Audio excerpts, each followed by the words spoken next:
Hello everyone, நம்ம இன்னைக்கு என்ன பார்க்க போகிறோம்னா லாஸ்ட் இயர் ரிலீஸ் ஆன காட்சிலா -1 அப்படிங்கிற ஒரு எபிக் மான்ஸ்டர் ஃபிலிம் எப்படி இருக்குன்னு பார்க்கலாம். இந்த வீடியோக்குள்ள பொறுத்த முன்னாடி நம்ம சேனலை நீங்கள் சப்ஸ்கிரைப் பண்ணனா மறக்காமல் சப்ஸ்கிரைப் பண்ணி பக்கத்தில் உள்ள பெல் ஐக்கனை கிளிக் பண்ணிடுங்க. கோஜிலா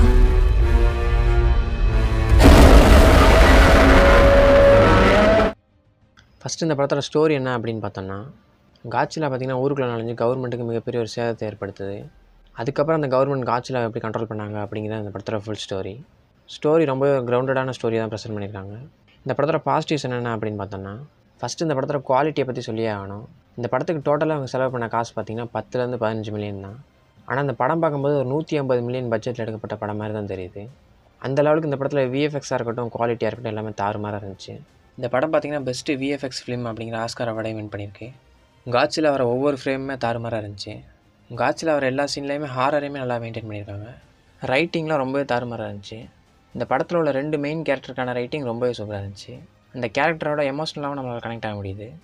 அந்த கேரக்டருக்கான எமோஷ்னல் சீன்ஸுமே ரொம்பவே சூப்பராக இருந்துச்சு. சினிமாட்டோகிராஃபியும் ரொம்பவே தாறுமாறாக பண்ணியிருக்காங்க. அப்புறம் அந்த படத்தோட பேக்ரவுண்ட் மியூசிக்குமே ரொம்பவே சூப்பராக இருந்துச்சு. கிளைமேக்ஸில் வர மியூசிக் எல்லாமே தாறுமாறாக இருந்துச்சு. இந்த படத்தோட டோட்டல் ரன் டைம் பார்த்திங்கன்னா 2 மணி நேரத்துக்கு மேலே போகுது. ஆனால் அந்த படம் ஒரு இடத்துல கூட லேகே ஆகலை. அந்தளவுக்கு இந்த படத்தோட ரைட்டிங் சூப்பராக இருந்துச்சு. அப்படி இந்த படத்தோட நெகட்டிவ்ஸ் என்னென்ன அப்படின்னு பார்த்தோன்னா, எனக்கு தெரிஞ்சு இந்த படத்தில் நெகட்டிவ்ஸ் அப்படின்னு எதையும் சொல்ல முடியாது. A to Z படத்தில் எல்லாமே கரெக்டாக இருக்குது. அந்த லெவலான ஒரு படத்தை தான் ப்ரெசென்ட் பண்ணியிருக்காங்க.